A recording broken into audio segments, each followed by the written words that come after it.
ନାଇଁ ଏଇଟା ଆମର ତିର୍ତ୍ତୋଲ ବିଡ଼ିଓ ସାର୍ ଅଭିଯୋଗ କରିଥିଲେ। ଏଠିକାର ଯିଏ ବର୍ତ୍ତମାନ ଅତିରିକ୍ତ ନିର୍ବାହୀ ଅଧିକାରୀ ଅଛନ୍ତି, ହଁ, ଗିରିଜା ଶଙ୍କର ମଲ୍ଲିକ ସାର୍, ତ ତାଙ୍କ ଅଭିଯୋଗ ହିସାବରେ ଆମେ ତୁରନ୍ତ କେସ୍ ରେଜିଷ୍ଟ୍ରେସନ୍ କରିଛୁ ଏବଂ କେସ୍ ରେଜିଷ୍ଟ୍ରେସନ୍ ହେଲା ପରେ ସେ ଯେଉଁ ସିସି ଛୋଟ ହିଡ଼େନ୍ ସିସି କ୍ୟାମେରା ଯେଉଁଟା ଲାଗିଥିଲା ବୋଲି କହୁଥିଲେ ସେଇଟା ଅବଶ୍ୟ ଆମେ ବି ଆସିଲୁ ଚେକ୍ ଚାକ୍ କଲୁ। ତ ସେ ହିଡ଼େନ୍ ସିସି କ୍ୟାମେରାଟା ଏଇଟା ଆମର ସେ ରୁମ୍ ଭିତରୁ ସେ ତଳେ ଛୋଟ ଜାଗାରେ ସେ ପଡ଼ିଯାଇଥିଲା। ତ ସେଇଟା କେତେ ଦୂର ଲାଗିଥିଲା କି ନ ଲାଗିଥିଲା ଏଇଟା ବର୍ତ୍ତମାନ ସୁଦ୍ଧା ଆମେ ତଦନ୍ତରେ ନେଇକି ଯିବୁ। ହଁ, ସେଇଟା ଆମ କବଜାରେ ଅଛି ଏବଂ ସେଇଟା ଆମର ସାଇବର ଏକ୍ସପର୍ଟ ତରଫରୁ ସେଇଟା ତ ବର୍ତ୍ତମାନ ତ ସେଇଟା ସେମିତି ତ କେଉଁ ଇଏର କିଛି ସେମିତି ଜଣାପଡ଼ୁନାହିଁ, ତା'ର କେମିତି ମ୍ୟାନୁଫ୍ୟାକ୍ଚର କି କେଉଁ ସେମିତି ତ କିଛି ଇଏ ନାହିଁ, ଲେଖା ଜଣାପଡ଼ୁନାହିଁ।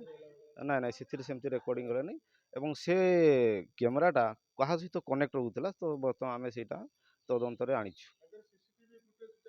ହଁ ସେଟା ମୁଁ ବର୍ତ୍ତମାନ ଆସିଥିଲି ସେଇଥିପାଇଁ ଆସିଥିଲି ମୁଁ।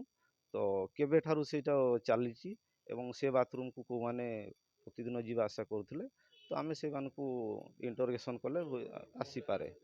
ହଁ ହଁ ସେଇଟା ସବୁ ପଚରାପୁଚରି କରାହେଇଛି। ତ ସେ ବି ପାନିକ୍ ହେଇଯାଇଛି, ସେ ଜିନିଷଟା ସଠିକ୍ ଭାବରେ ସେ କହିପାରୁନାହାନ୍ତି, ତେଣୁ କରିକି ବାକି ଅନ୍ୟ ଜିନିଷ ତଦନ୍ତ ପରେ ଜଣାପଡ଼ିଯିବ। ହଁ ଏଇଟା ବହୁତ ଆମେ ବି ଚେଷ୍ଟା କରୁଛୁ ଯେତେ ଶୀଘ୍ର ହେଇପାରିବ। ହଁ ସେଟା ତ ଆମେ ଚେଷ୍ଟା କରୁଛୁ ଯେତେ ଶୀଘ୍ର ଆମେ ଇଏ ଏ କାମଟା ଯିଏ ଏ ପ୍ରକାର କରିଛି ଆମେ ଅତି ଶୀଘ୍ର ତାକୁ ଚେଷ୍ଟା କରିବୁ ଖୋଜି ବାହାର କରିବା ପାଇଁ।